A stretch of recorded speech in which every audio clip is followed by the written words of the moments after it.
Jesus is coming for the faithful servant. For the one, you know that I'm not the one convincing you. I'm not the one coming to say, thou faithful servant.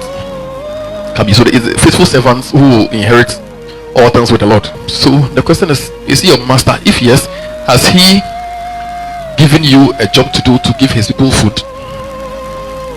We are not talking about money or akle and vetridici. We are talking about to feed the master's people with the word, the different dimensions of Christ. So if you first don't have Christ, the dimension of Christ, there is nothing to give. So you have to know the dimension of God which you have. That's what you give to. You can't give my dimension of God to another person. You can't give my encounter of Jesus to another person. You can't give my relationship with Jesus to another person. So in the call, that is why we always entreat you to fellowship with him, so that you can have substance from him. The things you haven't overcome, you can't teach others to overcome. That will mean there is nothing you are doing in the kingdom.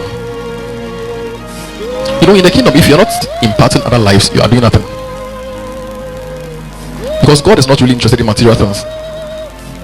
Even your giving that you are giving, whether in church or outside, it should be that it ultimately is contributing to a soul.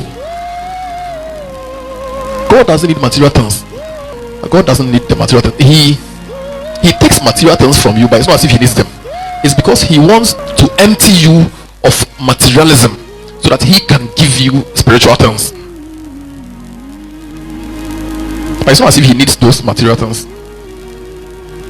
So he takes your material things and throw them, because those material things are signs, they are symbols of flesh, of life in the flesh. So when God comes and says, give me this thing, it is only because he wants to take away that material thing and give you a spiritual thing.